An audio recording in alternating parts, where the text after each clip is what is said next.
Hello and welcome to online school India for library science. एक बार फिर से आप सभी का online school India for library science में जोरदार स्वागत है दोस्तों। मैं आपका दोस्त सुमेर सिंह कछावा, पुस्तकालय अध्यक्ष। आज की स्पेशल लाइव क्लास में आप सभी का स्वागत है दोस्तों। बिहार लाइब्रेरियन भर्ती परीक्षा की तैयारी करने वाले तमाम विद्यार्थियों को मेरी तरफ से हार्दिक शुभकामनाएं। जैसा कि आप सभी लोग आने वाली बिहार लाइब्रेरियन की बहाली का इंतजार कर रहे हैं और आप में से बहुत सारे विद्यार्थी जिन्होंने सपना देखा है बिहार में लाइब्रेरियन बनने का, तो आप अपनी तैयारी को ऐसे ही जारी रखें और इस तैयारी के अंदर और जो है मेहनत कीजिए, ताकि जब भी वैकेंसी आपका नोटिफिकेशन आएगा तब आपका जो है सिलेक्शन हो सके दोस्तों। Thank you very much. बहुत बहुत धन्यवाद आप सभी लोगों का कि आपने मुझे इतना प्रेम और स्नेह दिया है। इस क्लास को लाइक कीजिए, अपने दोस्तों के साथ शेयर कीजिए और एक पॉजिटिव कमेंट जरूर लिखिए दोस्तों। देखिए, बिहार लाइब्रेरियन 2024 की तैयारी करने वालों के लिए आज हम एक ऐसा टॉपिक आप लोगों के लिए पढ़ाने जा रहे हैं जिसका नाम है library acts in India, Bharat में पुस्तकालय अधिनियम। ठीक है ना। तो भारत के अंदर कितने राज्यों में जो है लाइब्रेरी एक्ट लागू हो चुका है, कितने केंद्र शासित प्रदेश में जो है लाइब्रेरी एक्ट लागू हो चुका है, यहाँ से एक सवाल हमेशा परीक्षा के अंदर पूछा जाता है। तो इसलिए मेरा मानना है कि इस टॉपिक को हर विद्यार्थी को याद होना जरूरी है दोस्तों। आइए शुरुआत करते हैं आगे। ठीक है।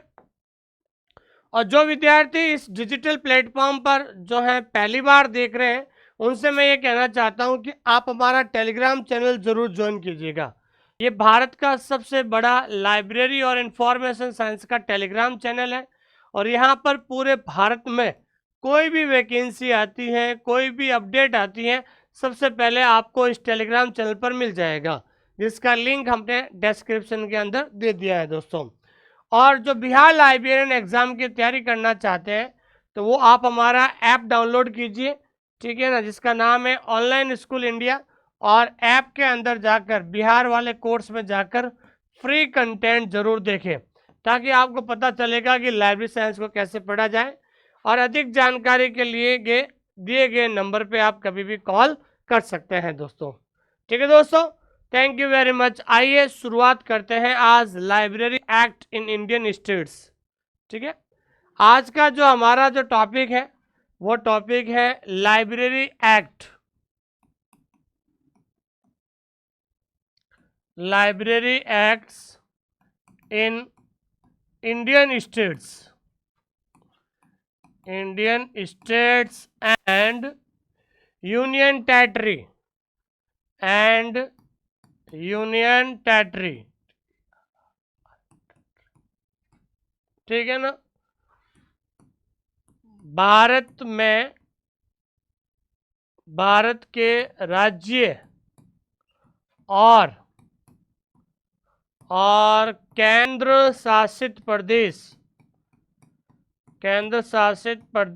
में पुस्तकालय अधिनियम, ठीक है दोस्तों। तो आज का सबसे महत्वपूर्ण टॉपिक आज हम पढ़ने जा रहे हैं दोस्तों कि भारत में कितने राज्यों में जो है ये पुस्तकालय अधिनियम लागू हो चुका है और कितने केंद्र शासित प्रदेश में ये लाइब्रेरी एक्ट लागू हो चुका है। तो आज का हमारा टॉपिक है कि लाइब्रेरी एक्ट या लेजिस्लेशन भी कह सकते हैं। ठीक है ना, एक वर्ड है लेजिस्लेशन।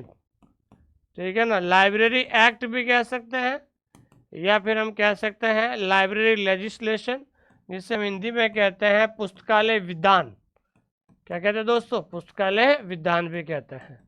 तो लाइब्रेरी लेजिस्लेशन या library act in Indian states and union territory कि भारत के जो है कितने राज्य में, ठीक है ना, भारत के राज्य और केंद्र शासित प्रदेश में कितने पुस्तकालय, कितने राज्यों में और कितने केंद्र शासित प्रदेश में ये लाइब्रेरी एक्ट लागू हो चुका है। ठीक है दोस्तों। तो सबसे पहले आज हम पढ़ने जा रहे हैं कि लाइब्रेरी एक्ट के बारे में। तो आपके मन में पहला सवाल तो यही आएगा कि भाई लाइब्रेरी एक्ट होता क्या है, व्हाट इज लाइब्रेरी एक्ट, जिसे हिंदी में कहते हैं पुस्तकालय अधिनियम। ठीक है ना भाई। भाई पुस्तकालय अधिनियम जो होता है वो क्या होता है, आखिरकार इसकी जरूरत क्यों पड़ी, ठीक है ना। तो आपको बताना चाहता हूं कि पुस्तकालय जो अधिनियम होता है वो पब्लिक लाइब्रेरी के लिए आधारभूत संरचना के साथ साथ वित्तीय प्रबंधन की सहयोग करता है। तो मैं बताना चाहता हूं कि तो पुस्तकालय अधिनियम पब्लिक लाइब्रेरी के लिए, पब्लिक लाइब्रेरी का मतलब क्या होता है दोस्तों, सार्वजनिक पुस्तकालय के लिए, सबसे इंपॉर्टेंट ध्यान रखना। तो पुस्तकालय जो अधिनियम होता है, जो लाइब्रेरी एक्ट होता है, वो हमेशा ध्यान रखना पब्लिक लाइब्रेरी के लिए आधारभूत संरचना के साथ, आधारभूत संरचना के साथ साथ, आधारभूत संरचना के साथ साथ वित्तीय प्रबंधन की स्थापना करता है। किसकी करता है दोस्तों, के साथ साथ वित्तीय प्रबंधन की स्थापना करता है। ध्यान रखना, किसकी करता है दोस्तों, वित्तीय प्रबंधन की स्थापना करता है। तो ध्यान रखना है कि भारत के अंदर बहुत सारे ऐसे राज्य हैं जहां पर लाइब्रेरी एक्ट लागू किया गया है। अब लाइब्रेरी एक्ट लागू करने का एक ही उद्देश्य है कि जिस राज्य में पब्लिक लाइब्रेरी है उन पब्लिक लाइब्रेरी को और ज़्यादा विकसित करने के लिए, उस पब्लिक लाइब्रेरी को चलाने के लिए वहाँ पर फंड की ज़रूरत होती है। तो जिस राज्य में ये एक्ट लागू होता है वहाँ पर लाइब्रेरी सेस अर्थात पुस्तकालय उपकर के माध्यम से वहाँ पर जो है सरकार के द्वारा फंड लिया जाता है ताकि जो पब्लिक लाइब्रेरी है उनको डेवलप किया जा सके। तो पहले तो हम बात करेंगे भाई पुस्तकालय अधिनियम क्या है, कि पुस्तकालय अधिनियम पब्लिक लाइब्रेरी के लिए आधारभूत संरचना के साथ साथ वित्तीय प्रबंधन की स्थापना करता है। देखिए, लाइब्रेरी एक्ट हमेशा पुस्तकालय सेवाओं के विकास और संचालन को सुनिश्चित करने का सरकार का एक अधिनियमित कानून है। क्या दोस्तों, कानून है। सरकार के द्वारा एक कानून बनाया गया है कि पब्लिक लाइब्रेरी के अंदर जो पुस्तकालय सेवाएं जो हैं, लाइब्रेरी सर्विस है, उनको और ज़्यादा कैसे डेवलपमेंट करें, उन पुस्तकालय सेवाओं को और किस तरीके से संचालन करें, इन दोनों को कंटिन्यूटी रखने के लिए, जारी रखने के लिए सरकार के द्वारा बनाया गया एक अधिनियमित कानून होता है। वो क्या कहलाता है दोस्तों, पुस्तकालय अधिनियम कहलाता है। क्या कहलाता है दोस्तों, पुस्तकालय अधिनियम कहलाता है। पहली बात तो ये है, ठीक है। पहला सवाल ये है कि दुनिया में सबसे पहले, ध्यान रखना, वेरी इंपॉर्टेंट क्वेश्चन है, दुनिया में सबसे पहले लाइब्रेरी एक्ट जिसे हिंदी में कहते हैं पुस्तकालय अधिनियम, क्या कहते हैं दोस्तों, पुस्तकालय अधिनियम, कि वर्ल्ड में सबसे पहले पुस्तकालय अधिनियम जो है कहां पर बना था या कहां पर लागू हुआ था। ये कई बार परीक्षा के अंदर सवाल बनता है कि वर्ल्ड में पुस्तकालय जो अधिनियम है वर्ल्ड में सबसे पहले कहां पर लागू हुआ था। तो ध्यान रखना कि वर्ल्ड में सबसे पहले लाइब्रेरी एक्ट यूके का मतलब होता है यूनाइटेड किंगडम, जिसे हम क्या कहते हैं, यूके में 1850 में पारित हुआ था। कब हुआ था दोस्तों, 1850 में पारित हुआ था। ये कई बार सवाल बनता। तो वर्ल्ड में सबसे पहले जो लाइब्रेरी एक्ट है, ये लाइब्रेरी एक्ट यूनाइटेड किंगडम अर्थात यूके में जो सबसे पहले 1850, और कई बार डेट भी आ जाती है, तो अगर डेट आ जाती है तो आप लिख सकते हो 14 अगस्त, ठीक है ना। तो 14 अगस्त का जो एक ऐसा दिन है पुस्तकालय विज्ञान के इतिहास में जहां पर वर्ल्ड में सबसे पहले लाइब्रेरी जो एक्ट है, जो पुस्तकालय अधिनियम बना था, वो बना था यूके में 14 अगस्त 1850 में। ये सबसे पहले क्या है दोस्तों, पुस्तकालय अधिनियम पारित किया गया था। पुस्तकालय अधिनियम ने पुस्तकालय आंदोलन के में एक महत्वपूर्ण भूमिका निभाई थी, क्योंकि जब एक्ट बनेगा तो उसके बाद ही अपन कुछ जो है पुस्तकालय को विकास करने के लिए आंदोलन चला सकते हैं। जब एक्ट ही नहीं बनेगा तो हम क्या सरकार से मांग कर सकते हैं, तो ये चीज आपको ध्यान में रखना है, ठीक है। और भारत में किसने सबसे पहले प्रयास किया था, तो ध्यान रखना है कि डॉक्टर रंगानाथन, डॉक्टर रंगानाथन, जिसे हम क्या कहते हैं, father of library science in India. Bharat में पुस्तकालय विज्ञान का जनक कहा जाता है, ठीक है ना। तो डॉक्टर रंगानाथन ने प्रारंभ में, ठीक है ना, या भारत कह सकते हैं, डॉक्टर रंगानाथन ने भारत में पहले व्यक्ति थे, ध्यान, भारत में पहले व्यक्ति थे जिन्होंने लाइब्रेरी एक्ट को तैयार करने का प्रयास किया था। डॉक्टर रंगानाथन भारत में पहले व्यक्ति थे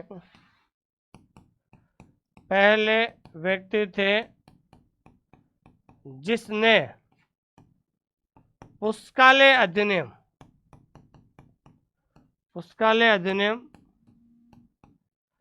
तैयार करने का प्रयास किया।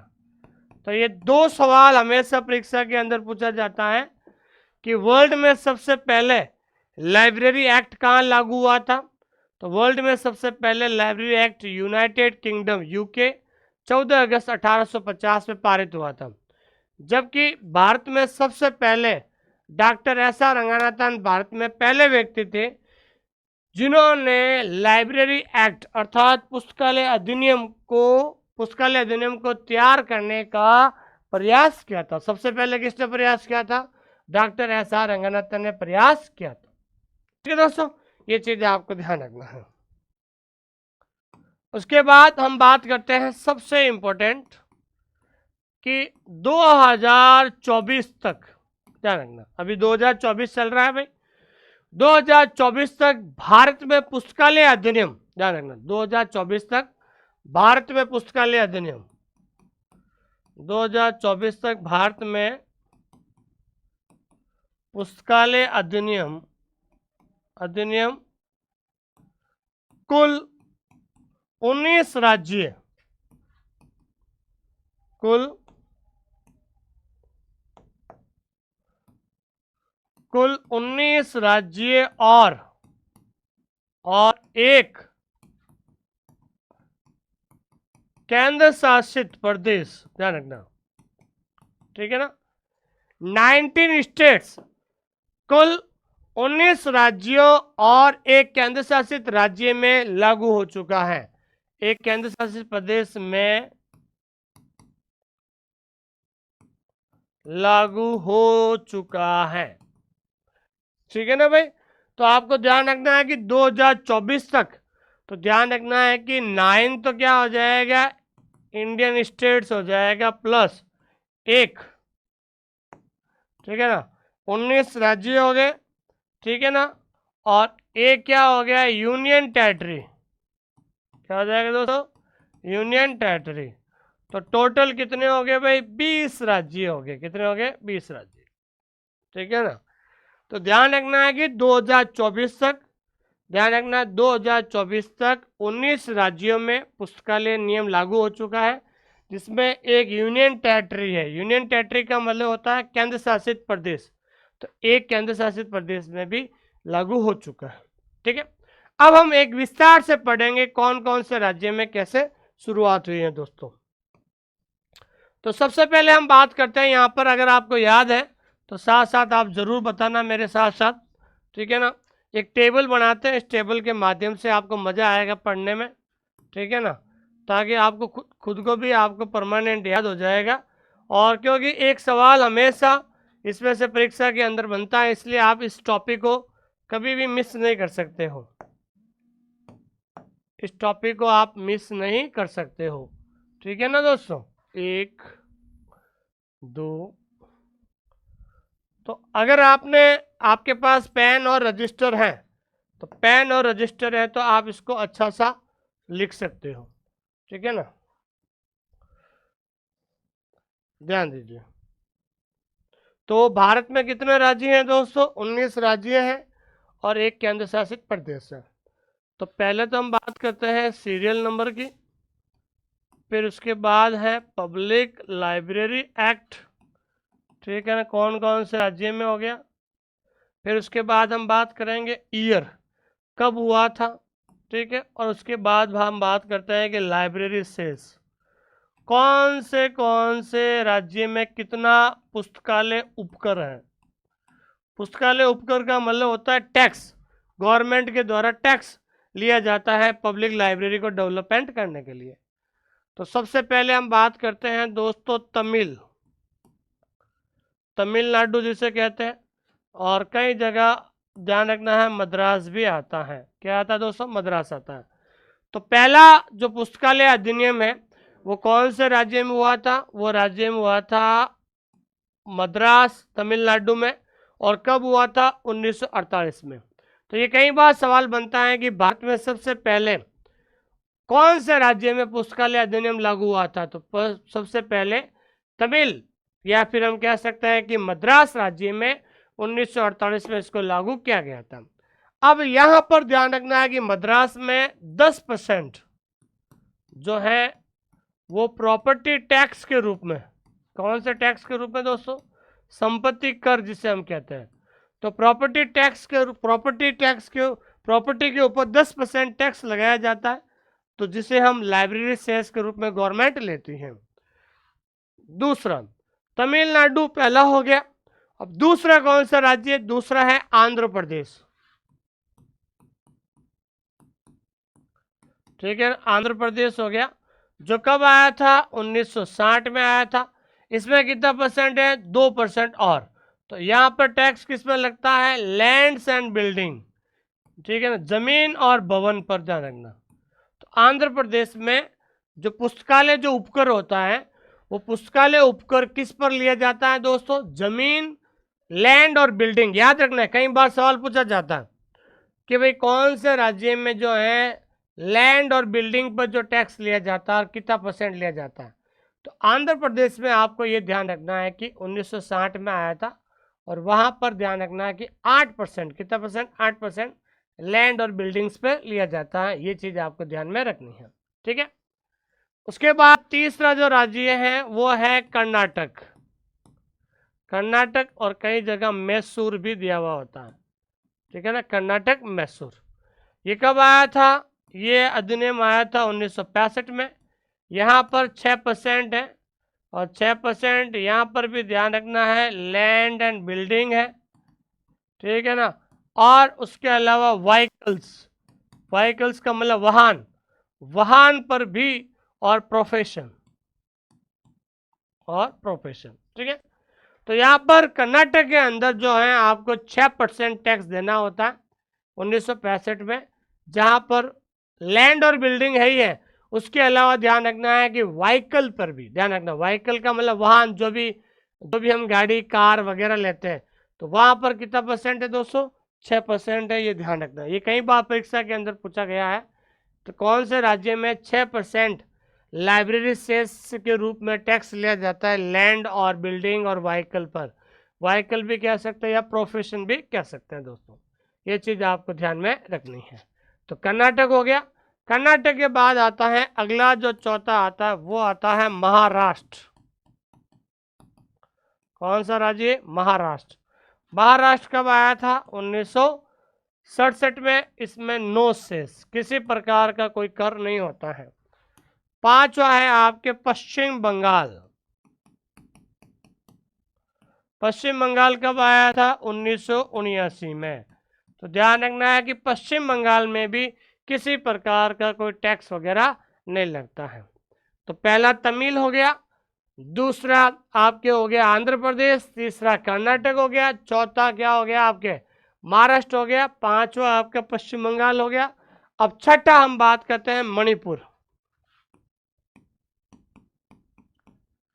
छठा मणिपुर। मणिपुर कब आया था? 1988 में। नो सेस, यहाँ पर भी किसी प्रकार का कोई जो है लाइब्रेरी सेस या पुस्तकालय उपकर वगैरह नहीं लिया जाता है। मणिपुर हो गया। तो यहाँ तक तो आपको थोड़ा सा ध्यान में रखना। अब आगे जो है ना, दो दो साथ में आएंगे। आगे आएंगे हरा केला। हरा केला, तो आपको याद रखना 7 8। हरा केला, हरा से क्या आ जाएगा? हरियाणा, और केला से क्या हो जाएगा? केरल। तो हरा केला, ये दोनों ध्यान रखना है 1989 में। कब आया था दोस्तों? 1999 में आया था। ठीक है ना, ये आपको ध्यान में रखनी है। 1999, ये दोनों साथ में याद रखना। हरा केला, मैंने याद करते समय मैंने कहा था हरा केला 89 रुपये किलो या 89 रुपीज़ किलो है, ध्यान रखना। तो हरा केला आपको हमेशा ध्यान रखना, परीक्षा के अंदर पूछा जाता है, और 89 रुपीज़ किलो है। अब हमेशा ध्यान रखना है कि केरल और हरियाणा में भी जो है टैक्स लिया जाता है। तो केरल में लिया जाता है 5% प्रॉपर्टी टैक्स। पहले अपन केरल बात करते हैं। 5% जो है वो लिया जाता है, प्रॉपर्टी टैक्स लिया जाता है। अब हरियाणा में क्या होता है, लोकल बॉडीज, ध्यान रखना, लोकल बॉडीज पर जो है टैक्स लिया जाता है। तो आपको ध्यान रखना है कि लोकल बॉडीज, ठीक है ना, तो लोकल बॉडीज को लेकर जो है वहां पर टैक्स लिया जाता है। फिर उसके बाद हरा केला हो गया 9, फिर उसके बाद 10वां। अब हरा केला हो गया, अब हरा केला साथ में हो गया 89 रुपीज हो गया हरा केला। अब हम बात करते हैं कि गोवा मिजोरम, क्या बात करते हैं दोस्तों, गोवा मिजोरम। तो एक मिजोरम नाम का जो है लड़का है, वो 93 साल की उम्र में, कब दोस्तों, 93 साल की उम्र में कहाँ गया था, गोवा गया था। तो आपको पता होना चाहिए मिजोरम, मिजोरम नाम का लड़का जो है वो 93 साल की उम्र में गोवा गया। तो 1993 अब मिजोरम में तो किसी प्रकार का लाइब्रेरी सेस नहीं होता। गोवा में ध्यान रखना है वहां पर है 1.5% जो है IFML, ध्यान रखना।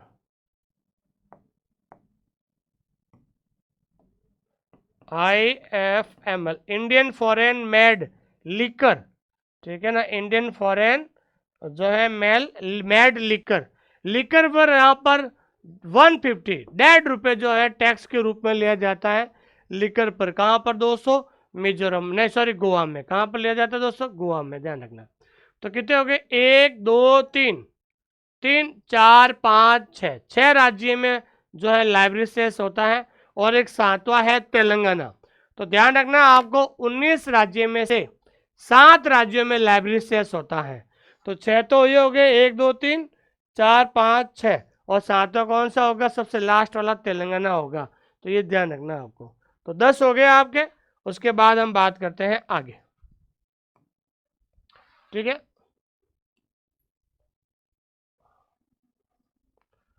आगे हम बात करते हैं,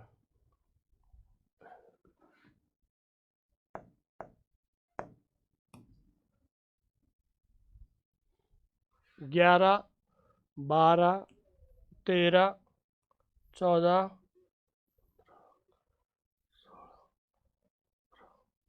जी। तो ध्यान रखना, तो पहले तो हरा केला हो गया 89 हो गया।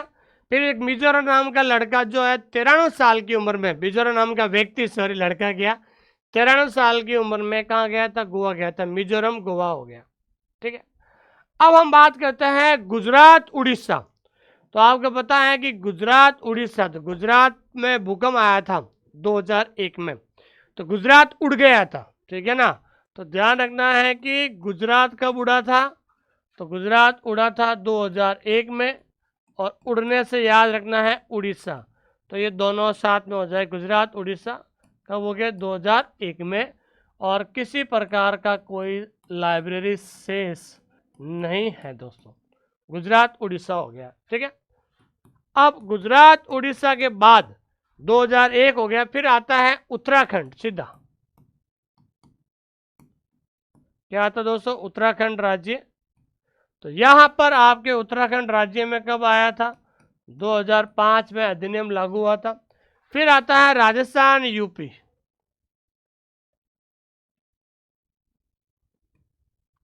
ठीक है। अब आता है आपके राजस्थान यूपी, ठीक है।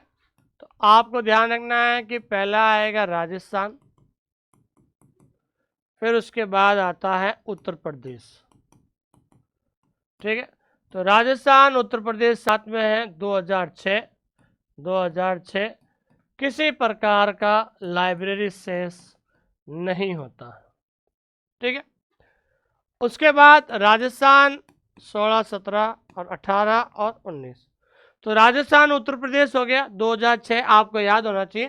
ये टॉपिक बहुत ज़्यादा इम्पोर्टेंट है, जिन्होंने नहीं लिखा है अपने रजिस्टर में लिख लीजिए, क्योंकि कई बार परीक्षा के अंदर सवाल पूछा जाता है। ठीक है।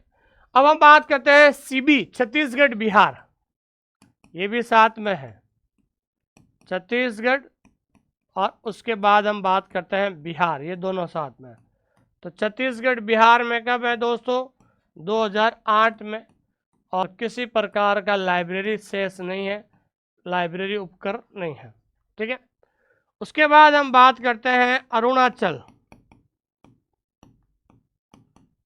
अरुणाचल प्रदेश, हम कह सकते हैं अरुणाचल प्रदेश, और अरुणाचल प्रदेश आया था 2009 में और किसी प्रकार का लाइब्रेरी शेष नहीं है। और लेटेस्ट कौन सा है दोस्तों? तेलंगाना, तेलंगाना राज्य जो है वो आया था 2015 में, और तेलंगाना में 8%, ध्यान रखना, ये याद रखना, तेलंगाना में भी ध्यान रखना कितना परसेंट दोस्तों? 8% जो है तेलंगाना के अंदर भी टैक्स लगता है। कितना परसेंट लगता है दोस्तों? 8%। ये कई बार परीक्षा के अंदर भी पूछा जाता है कि जो लेटेस्ट एक्ट जो अधिनियम है, ये अधिनियम कहाँ आया था? तो ये ध्यान रखना है कि तेलंगाना में आया था। ये 8% होता है लैंड्स और बिल्डिंग, इसमें किस पे टैक्स होता है? Lands and buildings. ठीक है, लैंड्स और बिल्डिंग हो गया। तो ये कितने राज्य हो गए? 19 राज्य हो गए। पहले तो आपको ध्यान रखना है कि भारत के अंदर 19 राज्यों में जो है क्या होता है दोस्तों? अधिनियम आ गया 48, 60, 65, 67, 79, 88, 89, 93। लेकिन लाइब्रेरी से 7 राज्यों में, 1, 2, 3, 4, 5 और ये 6 और ये 7, तो 7 राज्यों के अंदर ही लाइब्रेरी सेस है, बाकी किसी राज्य में लाइब्रेरी सेस नहीं है। क्योंकि एक सवाल पूछा जाता परीक्षा के अंदर, निम्नलिखित में से कौन से राज्य में लाइब्रेरी सेस अर्थात पुस्तकालय उपकरण नहीं है? तो ध्यान रखना 7 राज्यों में ही लाइब्रेरी सेस है, बाकी किसी राज्य में पुस्तकालय उपकरण नहीं है दोस्तों। तो 19 तो राज्य हो गए हैं। अब उसके बाद हम बात करते हैं 20वां है आपका लक्षद्वीप, लक्षद्वीप या पांडिचेरी भी कहते हैं। ये किस में आता है दोस्तों? केंद्र शासित राज्य में, केंद्र शासित राज्य में। तो केंद्र शासित राज्य में लक्षद्वीप में कब आया था? 2007 आया था। ठीक है ना, और इसे किसी प्रकार का नो शेष है। ठीक है ना। तो अगर परीक्षा के अंदर पूछा जाए कि वर्तमान में कितने राज्यों में पुस्तकालय अधिनियम लागू हो चुका है, तो वर्तमान में 20 राज्य हो गए। कितने हो गए दोस्तों? 20 राज्य हो गए, ध्यान रखना। ठीक है ना। तो इसको भी साथ में माना जाएगा, इसलिए लक्षद्वीप भी क्या है? एक केंद्र शासित राज्य है। तो अगर पूछा जाए कि भाई वर्तमान में भारत में कितने राज्यों में पुस्तकालय अधिनियम आ चुका है, तो पुस्तकालय अधिनियम आ चुका है दोस्तों 20 राज्यों में। कितने राज्यों में दोस्तों? 20। 19 राज्य और एक केंद्र शासित प्रदेश जिसे हम कहते हैं लक्षद्वीप। क्या कहते हैं दोस्तों? लक्षद्वीप। तो 20 राज्यों में ये आ चुका है। तो ध्यान रखना, इस तरीके से आपको परीक्षा में सवाल आएंगे, और एक सवाल हमेशा परीक्षा के अंदर पूछा जाता है और विद्यार्थी यहाँ पर बहुत ज़्यादा कंफ्यूज हो जाते हैं।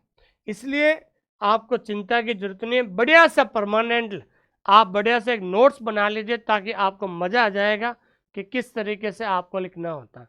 क्योंकि एक सवाल फिक्स है यहाँ पर आपके हमेशा परीक्षा के अंदर पूछा जाएगा। ठीक है दोस्तों, तो इस तरीके से ये टॉपिक पढ़ाना जरूरी था, ये कई बार परीक्षा में पूछा जाता है। ठीक है, आइए, और मैं इस क्लास के माध्यम से ये कहना चाहता हूँ कि बहुत जल्द मेरी वॉल्यूम 3 आ रही है। तो मेरी किताब आ रही है वॉल्यूम 3, आपको अगले सप्ताह तक मिल जाएगी। तो वॉल्यूम 3 किताब के अंदर इस बार हमने बहुत सिस्टमेटिक तरीके से किया था। हर एक पेपर के बाद एक इम्पोर्टेंट टेबल दे रहे हैं, चाहे वो इम्पोर्टेंट बुक्स की हो, चाहे वो इम्पोर्टेंट लाइब्रेरी एक्ट हो, जैसे ये 19 राज्य हो गए, या फिर हम कह सकते हैं कि इम्पोर्टेंट कोई और कोई टेबल है जो आपको देखने को मिलेगी दोस्तों। ठीक है जी। अगला पहला सवाल है मद्रास लाइब्रेरी एक्ट। तो मद्रास को या तमिलनाडु को, तो मद्रास और तमिलनाडु में हमेशा कब आया था लाइब्रेरी एक्ट? 1948 में आया था। अब ये सवाल हमेशा परीक्षा के अंदर पूछा जाता है और 100% ये सवाल पूछा जाता है कि भाई गोवा में कब आया था? गोवा में 1993।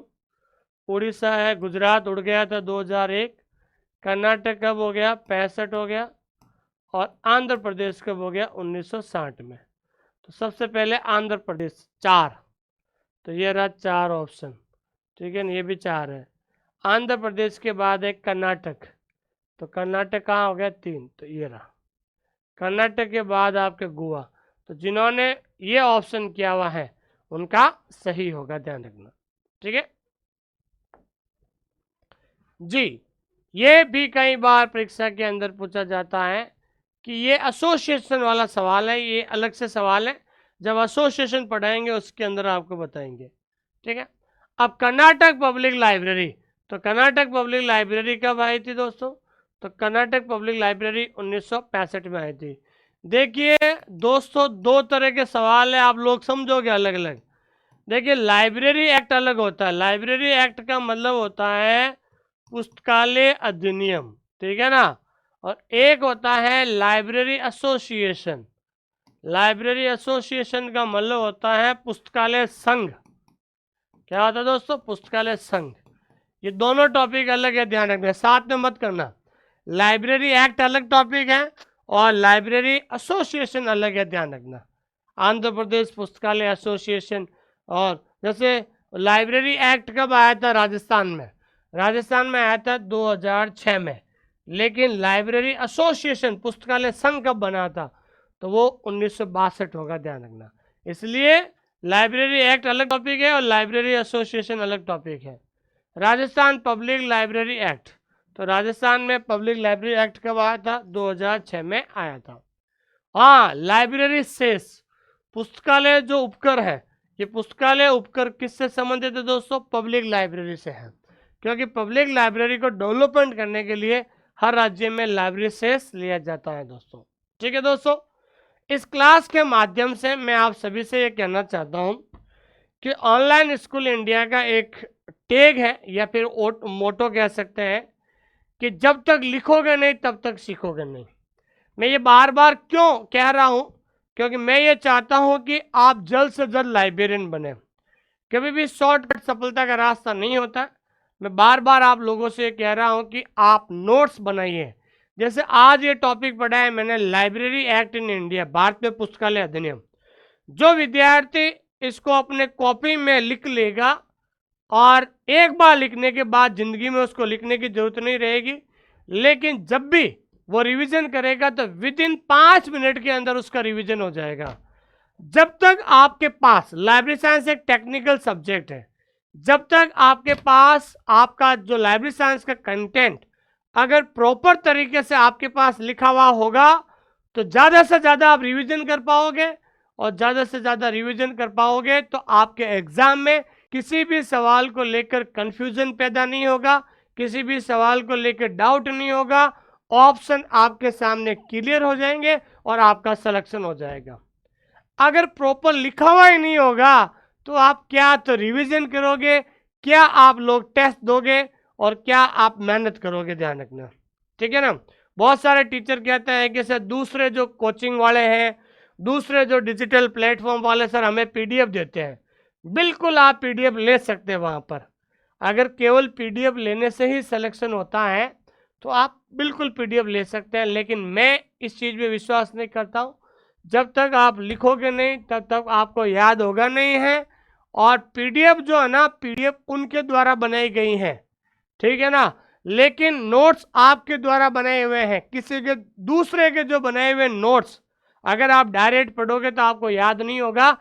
जब तक आप अपने हाथों से नहीं लिखोगे तब तक आपको याद नहीं हो सकता। इसलिए आप अपने खुद के हाथों से नोट्स बनाओ ताकि लंबे समय तक आपको याद रहेगा कि ये चीज़ मैंने कौन सा रजिस्टर में लिखी। मैं क्यों कहता हूँ कि 6 रजिस्टर ले लीजिए, ताकि कम से कम आपको पता चले कि भाई पहला जो पार्ट होता है फाउंडेशन, अरे भाई फाउंडेशन में कौन कौन से टॉपिक होते हैं। दूसरा पार्ट होता है नॉलेज ऑर्गेनाइजेशन, क्लासिफिकेशन में कौन कौन से टॉपिक होते हैं, सीसी से कौन कौन सा टॉपिक जुड़ा हुआ है। जब तक टॉपिक क्लियर नहीं होगा तब तक आपको लाइब्रेरी साइंस हमेशा डाउट में ही रहेगी। इसलिए बढ़िया सा नोट्स बनाइए और बार बार रिवीजन कीजिए। और बिहार लाइब्रेरियन भर्ती परीक्षा 2024 की तैयारी करने वालों के लिए पेपर 1 और पेपर 2 आपको मिलेगा और उसके साथ साथ आपको टेस्ट सीरीज भी आपको मिलेगी। अब बहुत सारे विद्यार्थी मुझे कहते हैं कि सर बिहार लाइब्रेरियन की वैकेंसी कब आएगी। देखिए बिहार लाइब्रेरियन की वैकेंसी बहुत जल्द आने वाली थी, लेकिन सरकार चेंज हो गई। अब आपकी किस्मत ही ऐसी है तो हम क्या कर सकते हैं, ठीक है ना। लेकिन मैं इतना विश्वास दिला सकता हूँ कि वैकेंसी बहुत जल्द देखने को मिलेगी। लेकिन मैं ये भी बताना चाहता हूँ कि जिस दिन बिहार लाइब्रेरियन का बहाली आएगी, बहाली आने के बाद 2 महीने के अंदर अंदर आपका एग्ज़ाम हो जाएगा। तो आप अपने दिल पर हाथ रखकर ये अपने मन से पूछिए, अपने दिल से पूछिए कि क्या 2 महीने के अंदर आप तैयारी कर लोगे? क्या नहीं कर पाओगे? भाई आपने इतना पैसा खर्च किया है डिप्लोमा और बीएलएस डिग्री करने में, बैचलर डिग्री करने में और डीएलएस डिग्री करने में, तो आप खुद एक मन से पूछिए कि आपने इतना पैसा खर्च क्यों किया है। तो पैसा खर्च किया है लाइब्रेरियन बनने के लिए, तो लाइब्रेरियन बनने के लिए आपको अभी से 6 महीने देना होगा। और जो विद्यार्थी 6 महीना नहीं दे सकता है लाइब्रेरी साइंस में, तो वो लाइब्रेरी साइंस आपके दिमाग में रहेगी नहीं, क्योंकि आजकल बच्चे एडवांस हो चुके हैं, वो अभी से ही तैयारी करने लगे हुए हैं। उनका कहना है कि जब बहाली आएगी उसके बाद हम रिवीजन शुरू कर देंगे, अभी हम पहले से ही बढ़िया सा नोट्स बना ले, रिवीजन कर ले, ताकि आपको किसी प्रकार की कोई प्रॉब्लम नहीं रहे। और बिहार वालों के लिए मैं कहना चाहता हूँ, हम 2 तरीके से पढ़ाते हैं। पहला हम पढ़ाते हैं रिकॉर्डेड क्लास। क्या पढ़ाते हैं दोस्तों? Recorded class. रिकॉर्डेड क्लास पढ़ाने के बाद हम पढ़ाते हैं लाइव एमसीक्यू बैच, ठीक है ना। तो लाइव एमसीक्यू बैच में क्या होता है, आपका एक तो रिवीजन हो जाता है, प्लस आपके सामने लाइव टेस्ट चलता है, ठीक है ना। जैसे मान लीजिए आपने एक रिकॉर्डेड टॉपिक पढ़ा है ILA, इंडियन लाइब्रेरी एसोसिएशन। एक टॉपिक है इंडियन लाइब्रेरी एसोसिएशन। भाई आपने ILA टॉपिक रिकॉर्डेड से लिख लिया, पहले PDF से नोट्स बना लिए, फिर वीडियो देख लिया, टेस्ट भी दे दिया। उसके बाद शाम को मैं 1 घंटा उसी टॉपिक का रिवीजन कराने आऊँ मैं, तो पहले तो बढ़िया सा रिवीजन हो जाएगा और उसके अंदर कोई करंट अफेयर की कोई बातें या कुछ चीज़ें रह गई है तो उसमें अपडेट भी हो जाता है। और उसके बाद उस ILA टॉपिक के ध्यान रखना, जैसे मान लीजिए ILA टॉपिक है, तो ILA टॉपिक के अगर आप 40 क्वेश्चन अगर आपको मिल जाते हैं और आपके सामने 40 क्वेश्चन आ रहे हैं, एक तरीके से आपका लाइव टेस्ट हो जाएगा और आपके अंदर एक कॉन्फिडेंस आ जाएगा कि वास्तव में हमें ये टॉपिक याद हो गया है दोस्तों। तो जब तक प्रत्येक टॉपिक का कॉन्सेप्ट क्लियर नहीं होगा तब तक आप लाइब्रेरी साइंस में आप हमेशा पिछड़े रहोगे। उसके बाद आपको टेस्ट सीरीज मिलती है, ठीक है ना। और 3 प्रकार की आपको टेस्ट सीरीज है। पहली है टॉपिक वाइज, हर एक टॉपिक की टेस्ट सीरीज है। दूसरी है आपको पार्ट वाइज टेस्ट सीरीज, हर पार्ट की टेस्ट सीरीज है। और तीसरा जो है मेगा टेस्ट, और मेगा टेस्ट में मैंने आपसे कहा था कि 10,000 क्वेश्चन। कितने क्वेश्चन है दोस्तों? 10,000 क्वेश्चन का मेगा टेस्ट हमने शुरू कर दिया है। जिनका सिलेबस पूरा हो चुका है वो 10,000 क्वेश्चन मेगा टेस्ट दे सकते हैं दोस्तों, ठीक है। और हमारा जो न्यू अपडेटेड कोर्स है, ठीक है दोस्तों, न्यू अपडेटेड जो कोर्स है वो है 2024 का। इसमें हर एक टॉपिक का क्या मिलेगा आपको? वीडियो के नीचे आपको मिलेगा PDF, और PDF के नीचे मिलेगा आपको टेस्ट। क्या मिलेगा दोस्तों? टेस्ट मिलेगा। पहले आप PDF से नोट्स बनाइए, ठीक है ना। नोट्स बनाइए, नोट्स बनाने के बाद वीडियो देखिए, वीडियो देखने के बाद आप टेस्ट दीजिए। और आपको सारा जो कंटेंट है ना वो मिलेगा आपको बायलिंगुअल। बायलिंगुअल का मतलब होता है हिंदी इंग्लिश दोनों भाषाओं में मिलेगा, ताकि आपको पढ़ने में किसी प्रकार की कोई प्रॉब्लम नहीं रहेगी दोस्तों, ठीक है। और हमारा जो अभी 50% ऑफर चल रहा है, जो भी विद्यार्थी कोर्स लेना चाहता है तो मैं बता देता हूँ, हमारा 50% ऑफर चल रहा है। जो कोर्स हमारा 4,000 रुपये का है वो अभी कोर्स हमारा मिल रहा है 1,999 में। 1,999 में कोर्स मिल रहा है। और जैसे ही वैकेंसी आ जाएगी ये कोर्स आपका 4,000 रुपये हो जाएगा। ध्यान रखना, कोर्स है 4,000 रुपये। अभी हमारा 50% ऑफर चल रहा है और 50% में 1,999 आप प्राप्त कर सकते हैं। और जो विद्यार्थी जिनको लगता है कि हमें बहुत ज़्यादा MCQ सॉल्व करना है, जिनको रिवीजन करना है, बार बार टेस्ट देना है, पुराने पेपर अगर आपको देखना है, तो मेरी 2 किताब आती हैं। एक तो आती है वॉल्यूम 1, एक आती है वॉल्यूम 1 और दूसरी आती है वॉल्यूम 2। इस वॉल्यूम 1 की जो कीमत है ना, कीमत है 170 रुपीज़। कितनी है दोस्तों? 170 रुपये है। 170 रुपये इसकी कीमत है और 50 रुपये आपका डिलीवरी चार्ज लगेगा। पूरे भारत में घर बैठे आपको ये किताब मिल जाएगी। इस किताब की भी कीमत कितनी है दोस्तों? 170 रुपये है और 50 रुपये आपको लगेंगे डिलीवरी चार्ज और 220 रुपये में आपको घर बैठे आपको किताब मिल जाएगी। ये किताब क्या है? इसके अंदर जितने भी पुराने पेपर हैं, DSSB, KVS, NVS है, ये आपकी वॉल्यूम 1 है और ये आपका क्या है दोस्तों? वॉल्यूम 2 है, जिसमें आपको सारे पुराने पेपर आपको देखने को मिलेंगे दोस्तों। इस किताब की सबसे बड़ी बात क्या है? ये किताब में क्वेश्चन और ऑप्शन है ना, वो क्या है दोस्तों? बायलिंगुअल है, हिंदी और इंग्लिश दोनों में है, ताकि आपको आराम से समझ में आ जाए और किसी प्रकार की नो एरर, ठीक है ना। और इस किताब का लाइव सॉल्यूशन हम यूट्यूब पर करवाते हैं, ठीक है ना। बहुत जल्द हमने वॉल्यूम 1 का लाइव सॉल्यूशन यूट्यूब पर करवा दिया है और बहुत जल्द हम यूट्यूब पर वॉल्यूम 2 का भी लाइव सॉल्यूशन करवाएंगे। इस किताब को लेने के लिए राजदीप बुक डिपो पे कॉल कर सकते हैं, नहीं तो एक ऐप डाउनलोड कीजिए, माई बुक पिकअप। कौन सा ऐप है दोस्तों? माई बुक पिकअप ऐप है, वो ऐप डाउनलोड कीजिए, वहाँ से किताब मंगा सकते हैं। नहीं तो आप मैसेज कीजिए, हम किताब का लिंक भेज देंगे 8949992361, ठीक है ना। 8949992361 इस नंबर पे मैसेज कीजिए, हम किताब का लिंक भेज देंगे, ठीक है दोस्तों। थैंक यू वेरी मच, बहुत बहुत धन्यवाद आप सभी लोगों का कि आपने मुझे इतना प्रेम और स्नेह दिया है।